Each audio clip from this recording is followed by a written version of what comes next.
Era difícil de imaginar que uno de los mayores aduladores de Álvaro Uribe se convertiría en el sepulturero de su carrera política. El hoy presidente electo, Abelardo de la Espriella, no ahorraba lisonjas para calificar al expresidente. No le alcanzaban los adjetivos. El CEO, el hombre más importante que ha parido Colombia, el que nos devolvió la fe, el papá de los pollitos. En una entrevista de Abelardo de la Espriella a Álvaro Uribe, que tuvo como escenario una tienda de licores en Miami, uno de los muchos negocios sin mayores ingresos de la Espriella, en medio de los acostumbrados halagos se atrevió a plantear un paralelismo entre su mentor y él.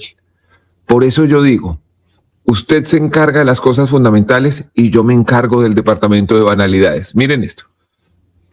Presidente, cuando hay tanta dedicación, no queda tiempo, presidente, cuando hay tanta dedicación y tanto patriotismo y tanto amor por el país, sobre todo un país que tiene tantos problemas como el nuestro.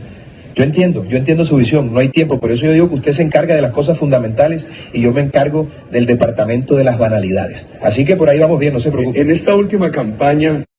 El asunto es que el encargado de las banalidades es el nuevo líder de la derecha en Colombia y quiere medir su fuerza contra Uribe en la elección de presidente del Senado. Los candidatos para el cargo son lo de menos, dos personajes menores en el juego de la política, pero el resultado decidirá si el presidente electo manda más o manda menos que el jefe del Centro Democrático. A pesar de que de la Espriella ganó la presidencia por una diferencia menor del 1%, obtuvo la mayor votación de la historia. Ganó sin el respaldo de Uribe, se quedó con la mayor parte de lo que había sido su electorado y tiene en sus manos el poder para ponerle punto final a más de 25 años de predominio en la política nacional. El expresidente Uribe, cuyo olfato político nadie ponía en duda, viene de una seguidilla de derrotas. Primero, la selección de Paloma Valencia como candidata del Centro Democrático dejó enormes heridas en su partido. El proceso de encuestas internas no fue un ejemplo de transparencia y muchos piensan que un dedazo de Uribe decidió, como había pasado antes, la elegida. Las otras dos aspirantes, María Fernanda Cabal y Paola Holguín, renunciaron al partido después del cuestionado proceso. La siguiente decisión del exmandatario parecía muy razonable. Puso a Paloma Valencia a concursar con un grupo de aspirantes desahuciados, entre quienes era claro desde el primer momento que ella ganaría. El cálculo detrás de la llamada gran consulta era sencillo. Paloma se quedaría con el voto del uribismo y con una parte importante del codiciado, aunque indefinible centro. Los resultados iniciales parecían darle la razón. Paloma obtuvo el 45% de los votos. 7 de los instrumentales enanitos quedaron con menos del 5%. Solo uno de ellos, Juan Daniel Oviedo, tuvo un resultado representativo. 1.200.000 personas, casi el 18% de quienes participaron en la consulta lo apoyaron, principalmente como reacción a un comentario homofóbico de Abelardo de la Espriella. Esa descalificación molestó a muchos en un sector de la opinión y halagó a otros muchos que simpatizan con la llamada línea anti-woke que encarna de la Espriella. El matrimonio por conveniencia entre Paloma y Oviedo, impulsado por Uribe, no alcanzó a tener luna de miel. Se acabó en la primera entrevista. Las diferencias imposibles de conciliar se hicieron patentes en el escritorio de Federico Gómez Lara, director de Cambio. Ella, que invitaba a votar por Oviedo como la persona más confiable para ser vicepresidente de Colombia, era incapaz de recomendarlo para que adoptara un niño. La jugada a 3 bandas del expresidente no resultó. Paloma no ganó el centro, pero sí perdió la mayor parte de la derecha. Como si fuera poco, y quizás guiándose por las encuestas que mostraban a Paloma como la única candidata capaz de derrotar a Iván Cepeda, el presidente Gustavo Petro decidió inflar a Abelardo de la Espriella, convirtiéndolo en protagonista de un enredado complot jamás demostrado y elevándolo a contradictor directo del jefe de Estado. Los resultados se encargaron de mostrar el grave error de cálculo de Petro. Abelardo de la Espriella ganó la elección y no solamente la ganó sin Uribe, sino que además la ganó contra Uribe. En plata blanca no le deben nada. Le puede pasar por encima la aplanadora, tal como el expresidente lo hizo en el pasado con los perdedores. Álvaro Uribe sabe que la creación del Partido Defensores de la Patria terminará hundiéndolo en la irrelevancia. Ocuparán él y el Centro Democrático el lugar de la absoluta irrelevancia, tal como él lo hizo en su momento con los partidos que le sirvieron en un punto de su carrera. El liberal en el que empezó y el de la U, armado para su reelección. Lo bueno de esta contienda, que como les digo está sucediendo en este mismo momento, lo bueno de... Hola señor, muy buenos días. Tremenda columna de esto. Oye, el expresidente Uribe está reunido con la bancada y hace unos minutos publicó un video. ¿Lo podemos ver? Lo tengo, por supuesto. Por favor. De hecho, veamos el trino y, por supuesto, el video. Estamos viendo en este momento el X, el antes Twitter del señor Álvaro Uribe Vélez, y dice: Honorio y el Centro Democrático rechazamos la persecución al adversario político y el compromiso es la observancia rigurosa de la ley. Qué cinismo el de este. ¿Cómo que rechazamos la persecución al adversario político si hay personas condenadas por usar el DAS contra magistrados, opositores y contra un periodista, que soy yo, durante el gobierno de Álvaro Uribe? Por esa razón está condenado Bernardo Moreno, está condenada María del Pilar Hurtado. ¿Cómo así que condenamos? Y dice además que condenamos también la calumnia, y el señor Álvaro Uribe está procesado por calumnia agravada contra mí. ¿Cómo que condena la conducta que él mismo, en la que él mismo incurre y ha reconocido? Vamos a ver, vamos con play. Por supuesto, señor. Estamos comprometidos en la aplicación de la ley, no en la persecución al adversario político. Mi familia y yo hemos sufrido la persecución política y la difamación, difícil de reparar. Esta democracia necesita eliminar la persecución política al adversario y comprometerse en el respeto absoluto. Tú hiciste una entrevista en Los Danieles al hijo de Lara Bonilla. Me siento pero muy avergonzado. Yo tuve un padre y creo que el reconocimiento más grande a un padre es respetarlo hasta incluso después de la muerte.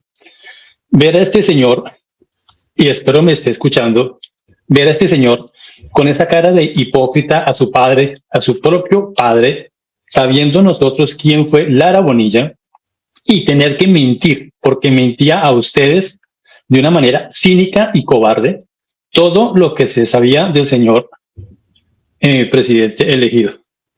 Me parece una cosa canalla de él a su padre. Y es donde te hago la pregunta: ¿qué concepto tienes del periodista y del escritor? Porque él dijo una cosa: Colombia, en una entrevista dijo, Colombia es muy malvada, porque a nosotros nos crearon en guetos, donde los de estrato 6 no se pueden mezclar con el de estrato 1, no pueden jugar los de estrato 6 en Ciudad Kennedy, no pueden conocer indígenas, no se pueden mezclar con negros, no pueden entrar a Ciudad Bolívar. Entonces, yo tengo un muy buen concepto de este hombre, y sé dónde nació y sé por qué se fue de ese mundo donde nació. Entonces, ¿qué concepto tú tienes de ese gran escritor? Y te saludo, es grandísimo. A mí me parece una persona sin igual, Mario Mendoza. He leído varios de sus libros y me parece que es un gran escritor y una prueba grande de que la literatura colombiana no es el monocultivo, que de alguna manera tenemos la luz y también la sombra gigantesca de Gabriel García Márquez, que es un referente para todos los escritores y que pesa mucho en el ánimo de ellos. Pues me parece que Mario Mendoza es una de las personas que muestra que hay literatura después de García Márquez, cosa que es difícil. Porque difícil. Bastante difícil. Lo segundo, señor, es que yo he tenido afecto por Rodrigo Lara, y lo he tenido incluso antes de conocerlo, por ser el niño que sufrió el asesinato de su padre, porque recuerdo esas imágenes en el sepelio del ministro Rodrigo Lara Bonilla y ver a su hijo lo suficientemente chiquito para estar totalmente desprotegido en la vida y lo suficientemente grande para ser consciente de lo que estaba pasando. Él debía tener como unos 8 años en ese momento. Y es una imagen estremecedora que yo no olvidaré. Con los años, él fue zar anticorrupción en el gobierno de Uribe. Y una persona que se acercó a esa oficina a denunciar que había un proceso de corrupción en el Ministerio de Transporte, cuando volvió, confiado en la confidencialidad que tenía hablar con el SAR Anticorrupción, volvió a su oficina después de hacer la denuncia y encontró con que lo habían despedido, lo habían declarado insubsistente. A raíz de eso, escribí una columna que se llama El Pobre Lara. Usted la puede buscar en Semana. Yo escribí durante unos años en la revista Semana, pero la columna se llama, póngala entre comillas, El Pobre Lara y Daniel Coronel. Y siento que estamos en un nuevo episodio del Pobre Lara. Siento que él, con razón probablemente, o sin ella, empezó a articular su vida sobre una rivalidad con los hijos de Luis Carlos Galán, y que en virtud de querer emular con ellos y enfrentarlos a ellos, terminó haciendo causa común con Abelardo de la Espriella, a quien también había criticado en el pasado. Hay tweets que muestran eso y muestran de qué manera la política es el oportunismo, como lo estamos viendo en la columna de hoy y en la reunión que a esta hora adelanta el Centro Democrático. Una vez presidente de la República, él decidió que el presidente del Senado debería ser Luis Alfredo Ramos. Luis Alfredo Ramos era parte de un movimiento que se llamaba Alas Equipo Colombia, que era el quinto en votación en el Senado. Solo había escogido 4 senadores y sin embargo, pues por voluntad de él se hizo eso. El movimiento, el partido que era mayoritario en el Senado era el Partido Liberal, que escogió 29 senadores ese año. Pues los 29 senadores que Serpa dijo que se declararan en oposición, empezaron a deslizarse progresivamente hacia Álvaro Uribe. Tanto que en el 2006, cuando Uribe fue reelegido, después de hacer una maniobra tramposa para cambiar la Constitución comprando votos parlamentarios, pero bueno, esa es otra historia. Cuando fue reelegido, escogió como presidenta del Senado, le hizo el guiño, ya su partido, el partido de la U era mayoritario, había conseguido la mayor bancada, y logró que Dilian Francisca Toro fuera la presidenta del Senado. Una curiosidad, 4 años antes Dilian Francisca Toro había sido escogida senadora, pero por el Partido Liberal. Entonces, en esos 4 años tuvo tiempo para voltearse para la bancada de gobierno y todo. Eso es previsible que pase ahora. El Partido Liberal, que como le digo, en el 2002 había tenido 29 congresistas y 29 senadores y había sido la mayor fuerza en el Senado, nunca más lo volvió a hacer. Luego pasó al segundo, al tercero, al cuarto lugar y se volvió lo que es hoy, que es un partido de media tabla después de que había sido el partido histórico de Uribe. En el 2006, para impulsar la reelección, Uribe creó el partido de la U, o los amigos de Uribe crearon el partido de la U. Después, Santos se le quedó con el partido de la U y él creó el Centro Democrático, que tiene el partido de la U también de cuarto o quinto en la tabla como ahora. ¿Eso qué quiere decir? Que la creación del partido por parte de Abelardo de la Espriella, de Partido Defensores de la Patria, llevará al Centro Democrático a hacer lo que fueron los mismos partidos a los que Álvaro Uribe les pasó la planadora, como el Liberal y el Partido de la U. Es decir, lo que le van a dar al expresidente Uribe es una sopa de su propio chocolate, y lo que está pasando esta hora es que posiblemente Uribe decida que Honorio Enríquez no se presente a la carrera por la presidencia del Senado para no dejarse contar. Se va a inventar un pretexto que es para buscar la unidad nacional, todo eso es para no dejarse contar, porque ya se prevé que lo van a derrotar. ¿Cómo lo van a derrotar? Pues mire, en este momento él tiene el apoyo de los Verdes, del Partido Liberal, del Partido de la U, de Salvación Nacional, y eso todo está sumando 56 votos, los Verdes con excepción de JP. ¿Qué queda por fuera? Los votos de la oposición, del pacto histórico, todo. Si tiene 56, ya está elegido de Luque. Lo único que sería es si algunos liberales se voltean, a pesar de que dijeron que iban a apoyar al candidato de la Espriella, y si algunos del pacto histórico, o si todo el pacto histórico vota masivamente por Honorio Enríquez. Yo no veo que eso vaya a pasar. Yo creo que de Luque va a ganar, tiene ya una mayoría en este momento y sería muy raro que la perdiera en las próximas horas, pero bueno, posible sí es. Vamos a estar de aquí a noviembre pendientes de esa situación. Muchas gracias. Yo no sé qué pasó, pero todo el mundo me apagó la cámara. Don Andrés Murillo, si me puede encender su cámara, se lo agradezco, por favor. Doña Patricia, si me enciende su cámara y todos los demás. Por favor, esto me da pie para preguntas del chat. Dice @racionalidad. Daniel, ¿qué impide a la Corte Constitucional en pronunciarse sobre la denuncia que busca impedir la posesión si se trata en otras cosas de la soberanía nacional? ¿Me la repites? Perdóname, llegamos a más de 3.000 personas en este momento siguiéndonos. 3.123 para ser exactos. Sí, señor. Daniel, ¿qué impide a la Corte Constitucional en pronunciarse sobre la denuncia que busca impedir la posesión si se trata en otras cosas de la soberanía nacional? Ya, entiendo que todavía el tema no ha llegado a la Corte Constitucional. Tiene que ver con el juramento de lealtad que presentó el ahora presidente electo Abelardo de la Espriella cuando adquirió la ciudadanía de Estados Unidos, y si eso entra en incompatibilidad con el juramento que tiene que ofrecer el 7 de agosto al posesionarse. Ese va a ser un tema jurídico que nos va a acompañar durante meses. Es posible que termine en decisión de la Corte Constitucional. Muy bien.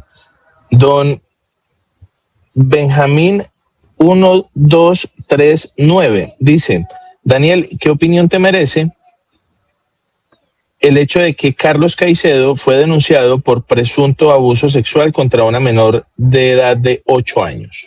No, pues eso es algo que se tiene que investigar y es una denuncia de la mayor gravedad. Yo espero que la justicia pueda manifestarse sobre la realidad o no de esta denuncia y me parece que es importante que el país lo conozca porque se trata de un dirigente político de entidad nacional. Pues señor, yo creo que no hay más, bueno, por lo menos en cámara no hay más preguntas porque nadie me quiere encender su cámara. Bueno, pues entonces vámonos. En este momento tenemos ¿cuántas personas, Jota? Señor, 3.132 personas conectadas. Acaban de realizar un aporte de 10,000 pesos. Recuerden que siempre daremos prioridad a los aportes del superchat. Dice @Dodito Family 5155, 10,000 pesos. Gracias por su trabajo tan honesto. Muchísimas gracias, señor. Muchísimas gracias por estar con nosotros. Les quiero agradecer a todos. ¿Hay nuevas publicaciones del expresidente Uribe en su cuenta de X? Ay, ya mismo reviso, señor. Porque pues está avanzando la reunión del Centro Democrático. Yo creo, no, es olfato, no es información, que es probable que el expresidente Uribe retire la candidatura de Honorio Enríquez y prefiera no dejarse contar porque a esta hora pareciera que lo van a derrotar. Miremoslo aquí en vivo, en calientico. Bueno, después del video que empieza reunión bancada Centro Democrático, expresidente Uribe dice, comillas, cuando se pide confidencialidad filtran y no se sabe quién. Entonces creemos que pueden filtrar todo lo que se diga. Cierra comillas. Bueno, sí, evidentemente guardar secretos en una reunión de una bancada política es supremamente difícil, sobre todo porque hay mucha tensión con esto y muchos dicen, esto solo se va a saber el 20 de julio, pero el señor expresidente Uribe sabe mucho de política y de pronto prefiere no dejarse contar, no asumir esa derrota. Lo que acabamos de ver no es solo un pleito de poder entre dos hombres de derecha. Es una lección de historia que se está repitiendo delante de nuestros ojos, en tiempo real. Durante 25 años, Álvaro Uribe construyó partidos a su imagen, los usó como trampolín y luego los aplastó apenas dejaron de servirle. Al Partido Liberal, al Partido de la U, a todos los convirtió en escombros una vez que se les acabó la utilidad. De la Espriella, el hombre que lo llamaba el papá de los pollitos, al que no le alcanzaban los adjetivos para adularlo, le está haciendo a Uribe exactamente lo mismo que Uribe le hizo a todo el mundo. La rueda gira, y está girando rápido. Pero más allá de la mecánica política, hay algo más grave. Tenemos un presidente electo por menos del 1% de diferencia, que prestó un juramento de lealtad a Estados Unidos, y ni siquiera sabemos si es compatible con la Constitución colombiana. Tenemos ministros nombrados en 48 horas, con antecedentes de corrupción ya documentados, Y tenemos, en este mismo directo, a un hijo que acusa públicamente al futuro presidente de haber traicionado la memoria de su padre asesinado por cálculos políticos fríos. Esto no es politiquería de farándula. Es la pregunta que todos deberíamos hacernos. ¿Quién va a gobernar realmente este país a partir del 7 de agosto? ¿Un hombre sin partido sólido detrás, sin el respaldo del bando que lo llevó al poder? ¿Y ya cuestionado constitucionalmente sobre su propia legitimidad? Colombia todavía no ha terminado de pasar esta página. Y si la historia nos enseña algo hoy, es que quienes usan la traición como arma política, tarde o temprano, terminan pagando con la misma moneda.